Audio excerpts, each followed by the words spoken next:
The 11th tauhid is the mufti of the tauhid. So these tyrannical rulers, they have sheikhs who pass fatwas on their behalf to prop up their government. The scholars of the palace. متى ترك العالم ما علم واتبع الحاكم في حكمه المخالف لكتاب الله وسنة الرسول صلى الله عليه وسلم كان هذا العالم كافرا مرتدا يستحق العقوبة في الدنيا والآخرة. Whenever a scholar abandons his knowledge and follows a ruler that governs against Quran and Sunnah, that scholar has become a murtad, an apostate, and a kafir who deserves to be punished both in this life and in the hereafter. Volume 35, page 373 from the Fatawa of Ibn Taymiyyah. There was a man in Chechnya called Ahmad Kadyrov, and he passed a fatwa taking sides with Russia to come into Chechnya. And Russia kills Muslim women and children indiscriminately, men, women and children indiscriminately.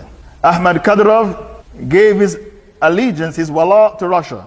On the 9th of May 2004, he was killed by a huge bomb at a parade. All the Muslims were celebrating his death. Why? Because the mufti of the tawhid is a tawhid. Then another sheikh called Sheikh Bouti of Syria. He supported the government of Bashar al-Assad. Bashar al-Assad, he uses warplanes to bomb refugee camps that contain Muslim women and children because he is an Alawite and he hates Muslims. He hates Muslims, the Shiites of Syria and Iran. They hate Muslims more than Christians and Jews hate Muslims. Because these Shiites in Syria and Iran, they believe the Quran is corrupted. They accuse Aisha of having an affair. They believe that the sun, the moon, and the stars are subservient to the Shiite Imams. They said that their Shiite Imams are above all the prophets and all the messengers of Allah. They are the greatest enemies of Islam and Muslims. Now this Sheikh Bouti, gave his wala, his allegiance to Bashar al-Assad. On the 21st of March 2013, he was killed in his masjid with a huge bomb. All the Muslims in the world were celebrating his death. Why? Because the mufti of the tawhid is a tawhid. You can't be a Muslim if you are in bed with the tawhid. For you to be a Muslim, you need to reject the tawhid.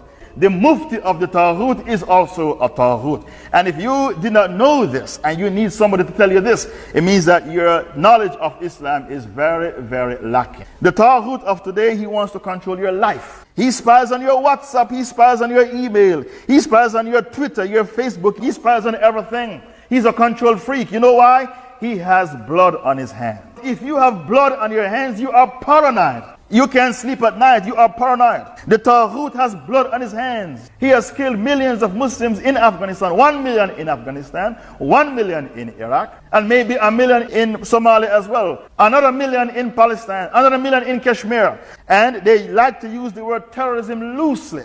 So when they don't like you, they call you a terrorist to kill you. They are opportunists. They are very quick to use the word terrorist so that they can kill you. Brothers and sisters in Islam, this is our topic, rejecting the Tawhid.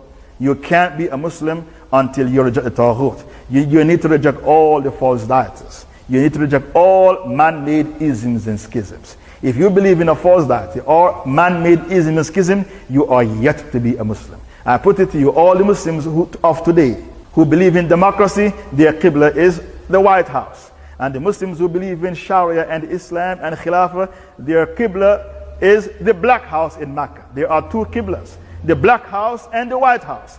If you believe in democracy, your Qibla is the White House. So when you pray, you should face the White House.